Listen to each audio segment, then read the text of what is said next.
Hey everybody, welcome back to Collective Youth's live stream here on Sunday nights. I just want to give a quick shout out to everybody who's helped us with these countdown videos. You guys are doing an amazing job. They look amazing, they're funny, they're cool, they're kind of crazy, and we love them. And we love you guys for helping to contribute to our page and our stream. We're going to jump into another round of CY's random trivia this week. I'm going to give you some background about why this game is happening, but I would love it if you guys could go to poolev.com/ChrisArroyo711. Now here's the thing. As I write papers, as I write pretty much anything, I tend to accidentally throw in words that are apparently made up. To me, they should be real words because they sound like real words. But like opposingly, apparently that's not a real word. It sounds like it should be. Today we're going to be looking at some words that are in fact real words but sound like they're completely made up. They have real definitions. I promise you I've researched, I've made sure that these are legit. All of the definitions you guys are going to see are definitions to real words, but you guys have to find out which definition matches the word on the screen. Here we go, we're going to jump right in with this first word. It says aglet. What a baby eagle is called, that dangly thing in the back of your throat, the bit at the end of the shoelaces, or the tag attached to a tea bag. If any of you guys have seen Phineas and Ferb, you should know this word very well. The correct answer is the bit at the end of the shoelaces. A-G-L-E-T, aglet, don't forget it. So, Phineas and Ferb, they got your back on this one. Aglet, it's a real word. Here we go, this next one is petrichor, the smell of rain, what a family of anteaters is called, the bond between an owner and their pet, usually dogs, or a term used by meteorologists meaning that clouds are completely covering the sky. What do you guys think petrichor means? It is the smell of rain. I didn't know that had a name, but I do love the smell of rain. And it's a very clean, fresh smell, you know? Okay, this next word is ferrule. Ferrule. The bit at the end of a pencil that holds the eraser. A small, round, crispy baked good originating from France, a word kings and emperors used to talk about the territory under their authority, or a type of pasta. What do you guys think ferrule means? The correct answer is the bit at the end of the pencil that holds the eraser. I'm not gonna lie, I would have guessed a type of pasta, because pasta's got all kinds of crazy names. I feel like they usually start with F too, so that is incorrect. It's not pasta. Okay, here we go. Simordenlap. Simordenlap. The ads that are displayed on the side of the screen when viewing a web page, a word that means one thing forward and another if the word is reversed, the chemical reaction that occurs when you expose snails to sodium chloride, a question submitted to a judge. Simordenlap. It is a word that means one thing forward and another if the word is reversed. Simordenlap means that, but the reverse of the word is palindromes, which means it's the same word forwards and backwards, right? So Simordenlap is what its definition is. Kind of crazy. Simordenlap, palindrome, reverse words. Okay, here we go. Womble. The background noise in a room full of people, the rumble of your stomach, to meander, or the string that runs through the hood of a sweatshirt. Womble. What do you guys think that word means?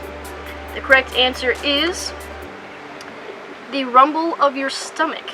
I thought that was just like grumbling or growling, but it is in fact called womble, when your stomach wombles. Kind of reminds me of that SpongeBob scene. He wombo, she wombo, they wombo, but it's womble. Your stomach wombles. Alright, paresthesia. The immunity to anesthesia, lack of power to keep the attention fixed on any subject, to change seats very often, or the tingling sensation when your foot falls asleep. We all know that last one for sure. Okay, the correct answer is the tingling sensation of when your foot falls asleep. That is the correct answer. I personally don't enjoy that sensation. If you do, you might need some prayer. Put it in the chat box. We will be glad to pray for you because that is a terrible, terrible feeling. Okay, here we go. Bum clock. Bum clock. An insect which bums or hums like a bee, the red part of a turkey's head, in a contrary or clockwise direction, a small tree of crooked growth. Bum clock. It means an insect which bums or hums like a bee. I feel like oftentimes the words for the definition are not, like, they don't have the word in the definition. So that one threw me when I was trying to figure this out. Bum clock. The B. The hums or bums. Okay. Zarf. The crust covering the inside cap of a ketchup bottle. A miner's name for small coal. The cardboard sleeve around a coffee cup. Or a trade name for the fur of a beaver. Zarf. The correct answer is the cardboard sleeve around a coffee cup. I thought these were just called cardboard sleeves. Again, Zarf. Many words that I didn't know actually had, like, names. Okay, here we go. Dysania. An odd sensation felt by certain people when handling peaches. Okay. The condition of finding it difficult to get out of bed in the morning. We all are experiencing that, I'm sure. A passion for stamp collecting. Foul-smelling breath. Halitosis. Hopefully we are not all experiencing that. The correct answer is the condition of finding it difficult to get out of bed in the morning. I don't know about you guys, but especially during this quarantine, it's like noon and I'm still struggling to get out of bed. So, quarantine needs to end soon before I sleep for the rest of my life. Okay, here we go. This next one is griffinage. Illegible handwriting. Illegible handwriting. A small cannon mounted on a swivel. To fish for eels by thrusting a baited hook into their hiding places, or a disorder characterized by an uncontrollable urge to dance. Griffinage. The correct answer is illegible handwriting. Griffinage, graffiti. I feel like it all kind of sounds similar. So that one makes sense. Illegible handwriting. Do you have griffinage? I don't know. I hope I don't. Alright, this next one is pogonotomy. Pogonotomy. Fossilized poop. The cutting of beards. A frozen frog, or a stemless palm-like plant. Pogonotomy. What do you guys think that means? There's some interesting answers for this one, and the correct one is the cutting of beards. Now, I don't know if that means like a bunch of guys getting together cutting their beards at once, like the cutting of beards, or is it just like a single beard cutting ceremony? I don't really know. Here we go. This next one is the last one, actually. It's pteridophobia. Pteridophobia. Fear of ferns, fear of pterodactyls, fear of birds, or fear of falling trees. What do you guys think pteridophobia means? 1 second left on the clock. The correct answer is a fear of ferns. Now, I don't really know exactly what a fern is. I think it's a cross between like a tree and a bush. But apparently there's people out there scared of them. So, you know, watch out for those bush trees. Anyways, guys, that is the last question we have for you guys today in our trivia. Check out that leader scoreboard. As always, take a screenshot, especially if you are number one. Tag us with CY Watch Party, post it on your Instagram, and we will say congratulations. Thank you guys so much for joining us today. I hope you guys are enjoying the rest of your week, and we will continue with the rest of our service and see you guys soon. My name is Keely, and I'm from Newburgh campus, and thank you for joining us for our first CY 8 p.m. service. In times like these, I've been looking for something to really ease my mind, and a verse that stuck with me is Proverbs 3, verse 5 and 6. It says, "Trust the Lord with all your heart and lean not on your own understanding. In all your ways acknowledge Him, and He shall direct your path." God always has a plan for us, and He always has His hands on our lives. So, come on, let's get out of our beds, out of our chairs, wherever we are, and just sing praises to Him.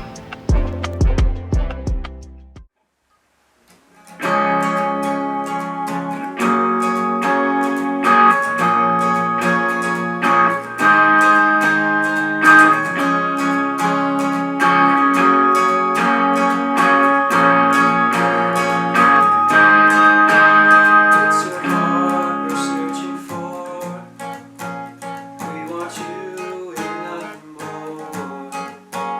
Let your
Hey everyone, how are you? Welcome to our new service time. All right, so I hope this fits into your schedule.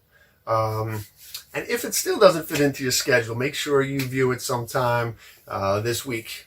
So I think you're going to love it. We're praying for you, praying for your mind and your heart to be open to this message. And all the other messages that came prior to this, if you have not seen them, please go back and watch them because they are powerful. And I'm going to tell you what. We thought about this rebuild series, and the idea was we'd be coming out of quarantine, everybody's coming out of their homes, going back to what we would call normal life, and trying to catch up to where we left off. But I don't think that's what it's all about. I think that's part of it, for sure.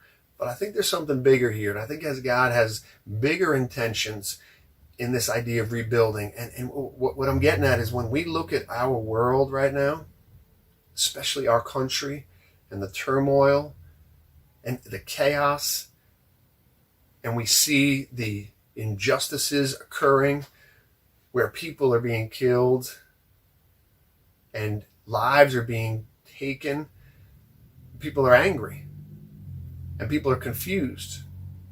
We see the life of George Floyd and the life of Breonna Taylor and Ahmaud Arbery, and their people are screaming.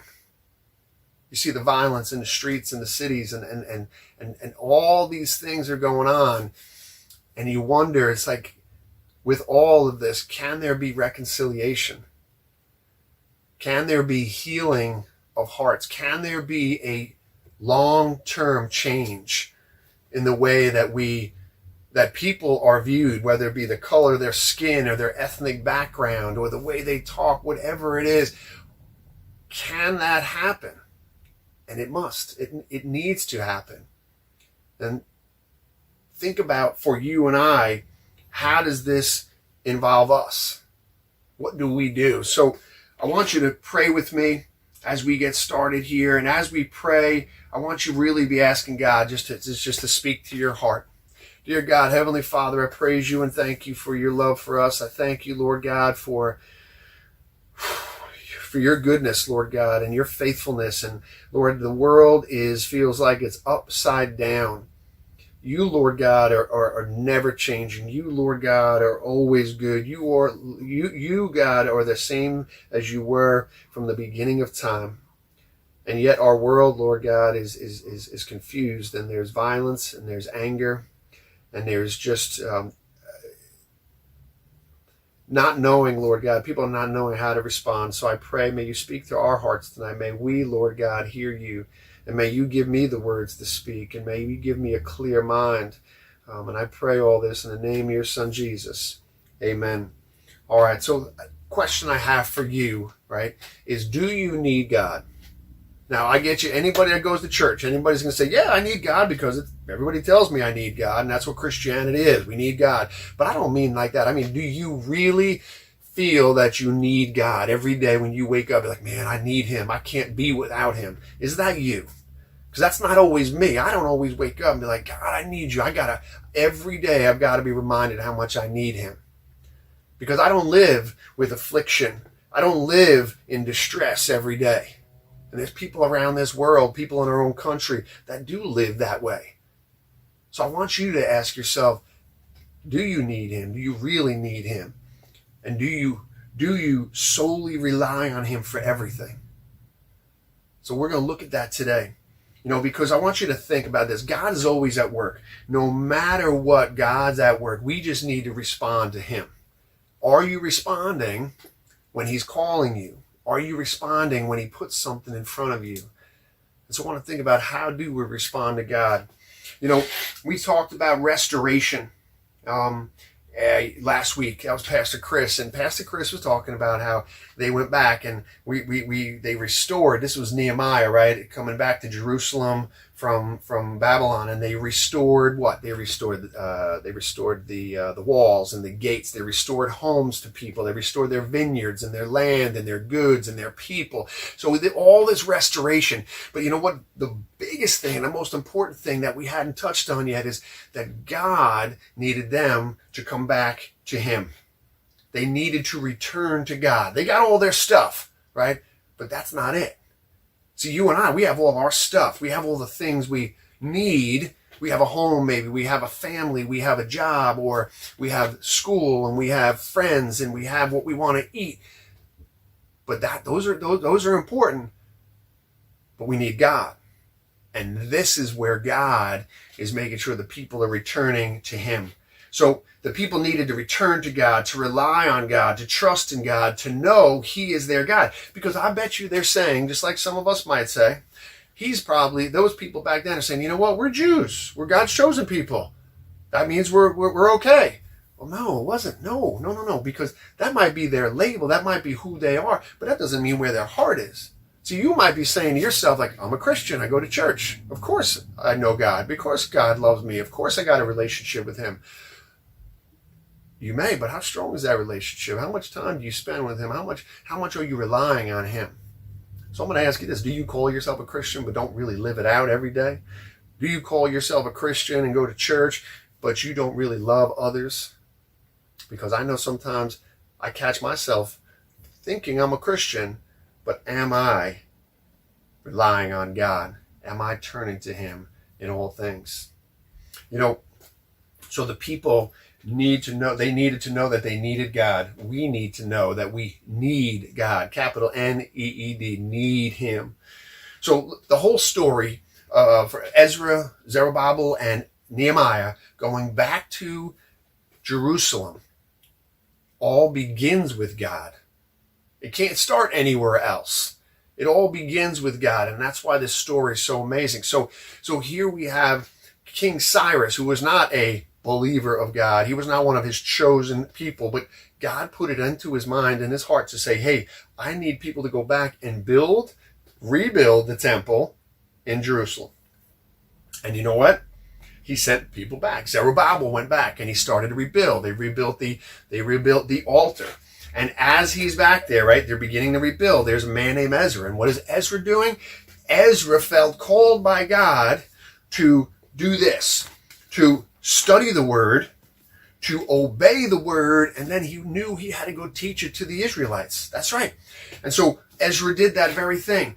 And so as Ezra's doing this, he then gets the people together and says, we're going to go back. He's taking exiles with him. And what did they do before they left? They fasted and they pleaded with God for his direction. They fasted and they pleaded with him.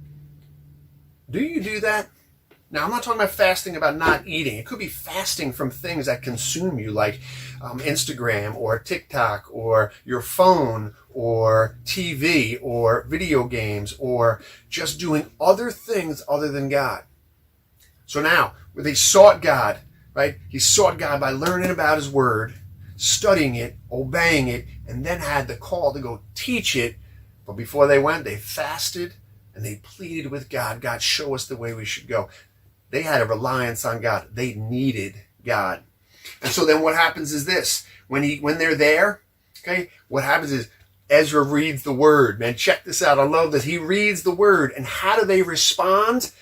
Well, the people start confessing the things that they've done. And one of them is they intermarried. All right, we're not going to get into that, but they intermarried. And when he read the law, these people wept. These people confessed. They repented. And the things they said was this. When Ezra read the law, everyone trembled because of their unfaithfulness. Ezra sat devastated, knowing that the people broke God's law.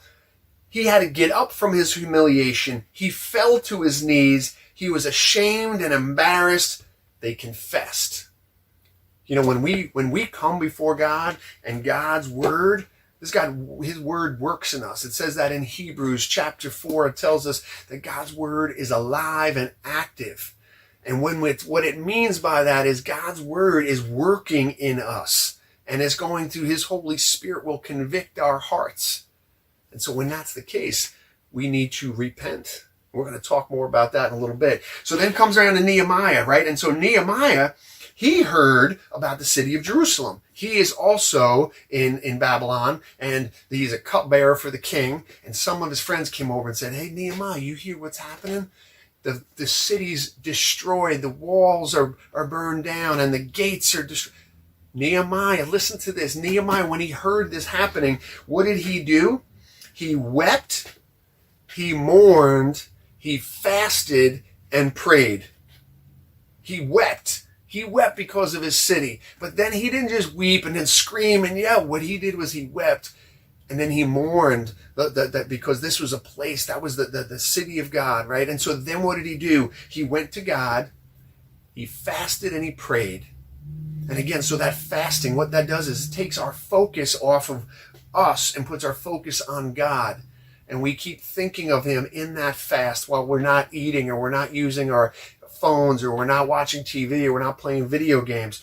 And then he confessed. And when he confessed, he says he brought his, not just his sins, but the sins of his people before God and said, God, forgive us of what we've done.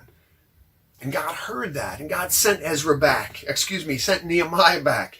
And when Nehemiah went back, they went through the whole rebuild and the opposition. And they sought God throughout all of it. And they relied on God for protections and providing for them. But they didn't come to the point where they were broken yet. They didn't come to that point, right? So God's providing protection in the sense of the people. God is there, and they know that. But we don't see the people broken. Now, Nehemiah might have been, but the people were not yet. So when I think about that, I think about in Psalm 51. And Psalm 51 is a beautiful, beautiful psalm. It's about repentance and confession.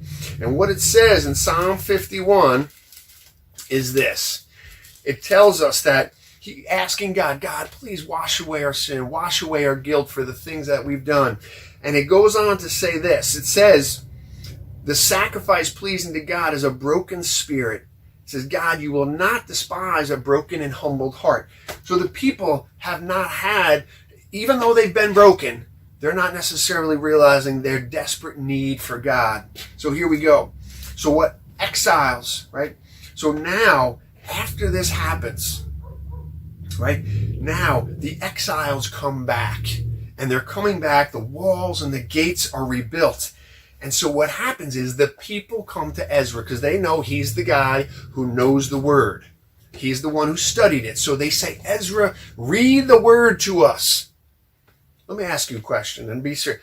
I know some people say, well, they're just kids. They're just middle schoolers, high schoolers. They got their minds all on different things. They're on Instagram. They're on TikTok. They've got so many other things. They can't keep their attention. They can't keep their focus for too long. You know what? I tell you what, God's word, God's truth, God himself can do anything despite what everybody else says. So I'm going to challenge you. Do you seek God in his word? So the people asked Ezra, read the word. And you know what Ezra did? Ezra got up and read the word. And what did they do as he read? They listened and they were taught. They were receiving the teaching from Ezra. And as Ezra's reading, you've got these Levites and these priests who are up there explaining it to the people. Now, here's what you got to understand too. The exiles didn't all speak the same language. So you had to give it to them in different language. It's almost like you ever see a sign language person who's expressing the message to a certain part of the audience. Same thing. So now these folks wanted to hear the word. They knew they needed something more. They got their houses, got their vineyards, got the land, got their families. They have everything they need. But there was one more thing. And when they heard this changes everything. So I want to ask you, do you have everything you need? Be careful how you respond. Do you have all you need? Now, I know some of you out there are like, you don't even understand. My life is broken. My parents are divorced. My house is chaos. My family fights and yells at each other. And guess what? If that's the case, then you definitely need God and your family needs God. And so we'll be praying for you. And please reach out to us because if you need that prayer, we would love to be praying for you for that. So do we need him? So as the people, right, as Ezra's reading and they're teaching, guess what the people were doing, man? Check this out. Please listen to this. The people were weeping. Now, I just mentioned this, but I'm going to look it up so I can read it to you exactly. It's when the people were weeping, and we're going to go to Hebrews 4, chapter 4, verses 12 through 13. It says this, for the word of God is living and effective and sharper than any two-edged or double-edged sword, penetrating as far as the separation of soul and spirit, joints and marrow. It is able to judge the ideas and thoughts of the heart.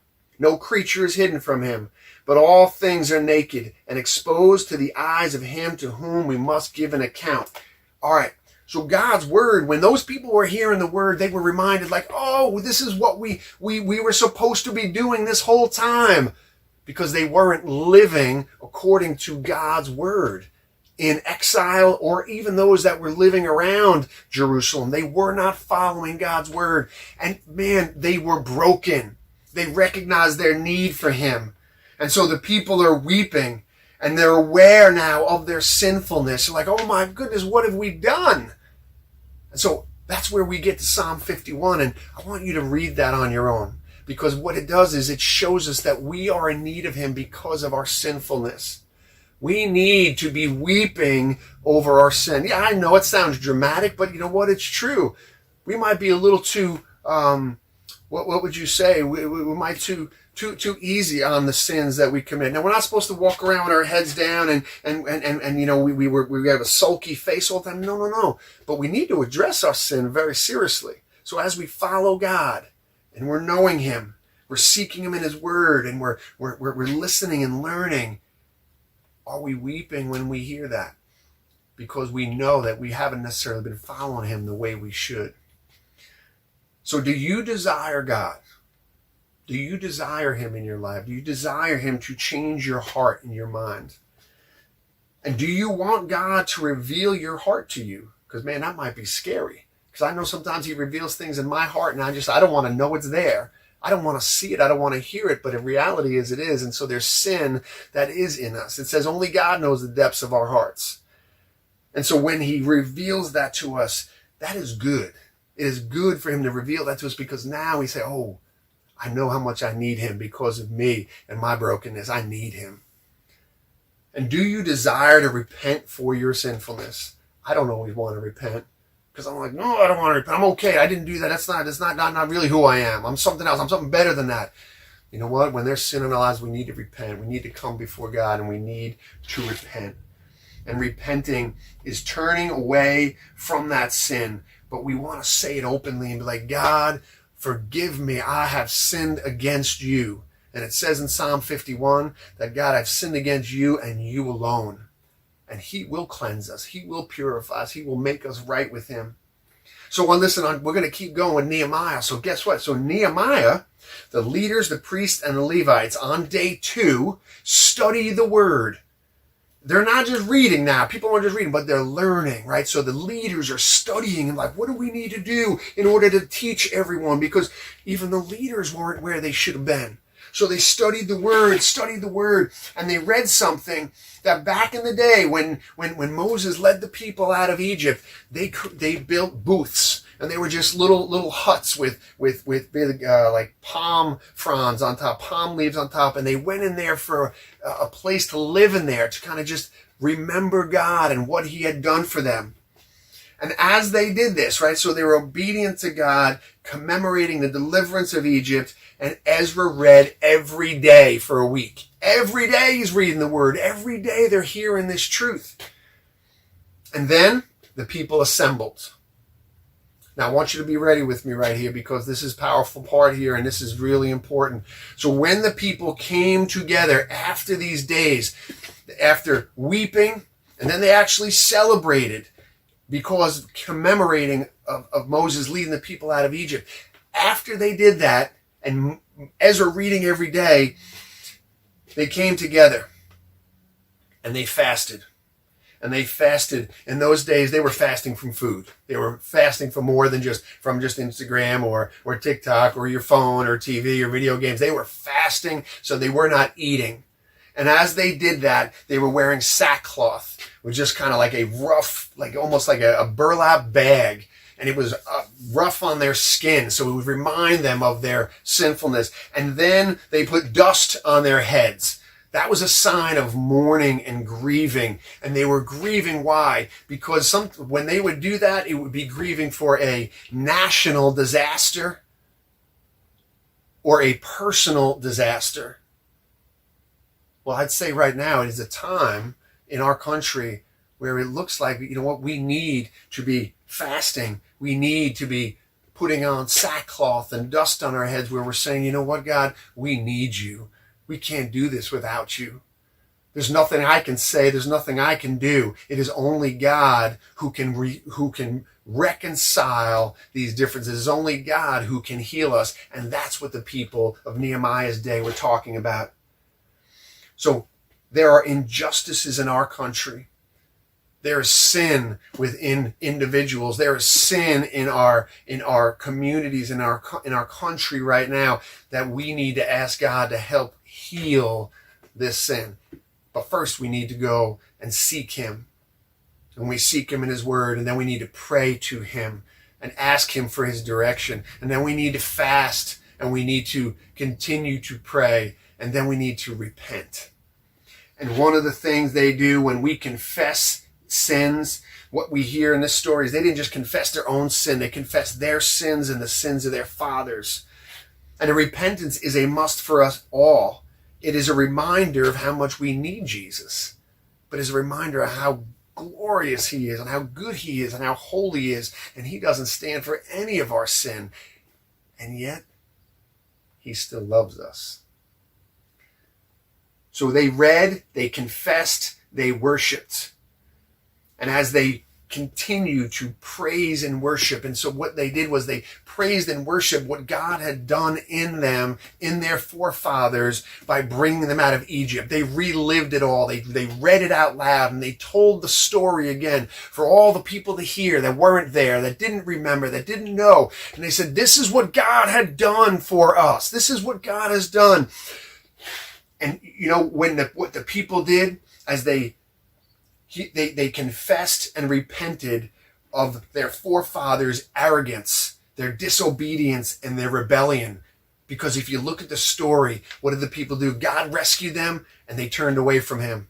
God forgave them, and they needed him, and he brought them all back, and yet they turned away from him again in their arrogance, in their disobedience, their rebellion. And they did that time and time again. And this is what Nehemiah and Ezra are telling the people.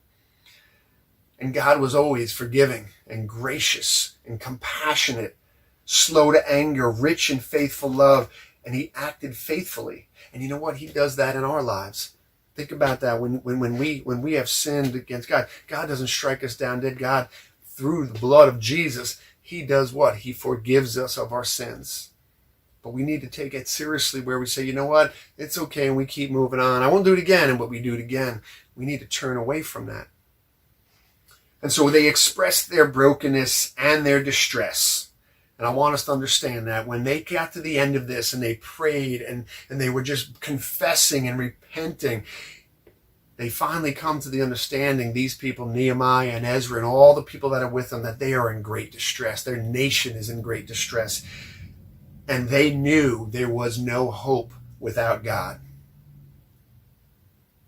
And I want to ask you personally, when you're in distress, do you realize there is no hope without our God? There's nothing we can do.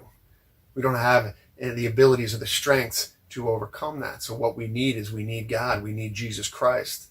He is to be our Lord and Savior. Yes, he is real. He is more real than we ever imagine. All that he can do in our lives. And right now our nation is a nation that is in distress. We need God. And so what are we going to do? Well, guess what? There is going to be something here that the people experienced, and that's what this message is. It is a message of revival. See, they could build, they could restore everything, and they could put it back to what it looked like before.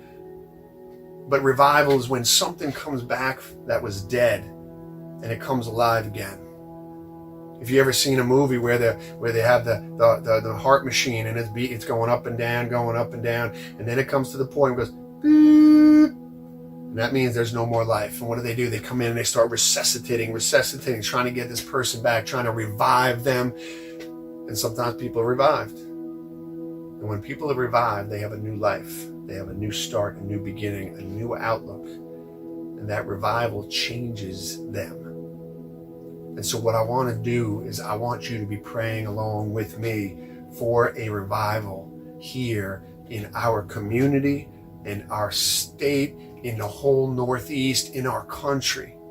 A revival where God comes and takes what is dead and breathes life into it. Not just so we can have what we want, but so God can bring new life to the people in this country. So I want to just tell you, revival is not something we create. It's not, man doesn't do it. You don't just sign up for it. You're not going to say, that's a plan. You want a revival? Let's go. We're going to figure it out. And we create something and say, sign up right here. And we're going to do revival. It doesn't work that way.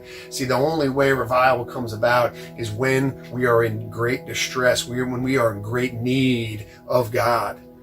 And when we are in that distress and in that need, what do? Everything that Nehemiah and Ezra and the people did. They went and they sought God. They prayed to God. And as they prayed, they read the word. They read it out loud. They read it with people together in unity. And then after they read that word, you know what they did? They fasted. And they fasted as they were going through that. And then they repented. And that's repenting and knowing that we cannot do it without God, without Jesus Christ. So when we are in great distress, this is where it leads us. So I want you to think, have you been living as a follower of Christ? Are you seeking him? Are you loving him? Are you loving others? Are you obeying his commands? And I ask myself these very questions. And I remind myself of Psalm 139, 23 through 24. It says to asking God to seek my heart. Look at my thoughts. Is there any grievous way in me? To show me the way of everlasting. So we ask God, right, to teach us so we can follow after him. We can seek him. And so we know our need for him. As I said earlier, God's going to move with us or without us. So let us in unity seek him and seek his direction in praise, in worship, in prayer, in fasting, in repentance, so God can work and we can be part of that work, sharing the truth of the gospel with others. You know, I said in the beginning, this whole thing starts with God. And everything that goes in between, God has to be part of. And then when we end, God also does the work to finish whatever needs to be finished. So I want to challenge you today. Do you need to repent before God? Do you need, God in your life? So will you pray with me? Dear God, Heavenly Father, we praise you and we thank you, Lord God, for your goodness and your faithfulness. I pray, Lord God, if there's anyone out there right now that needs you, and I pray, Lord God, that you will open up their ears and their hearts to this message. And more importantly, I pray that you will open up their hearts and minds to the Holy Spirit who will transform their lives. God, I pray and just ask you for healing and reconciliation in our country. I pray that we as brothers and sisters in Christ will stand up for people that are experiencing injustice, people who are oppressed. And I pray, Lord God, we do that with confidence that you are right by our side. Lord, I pray all this in the name of your Son, Jesus. Amen.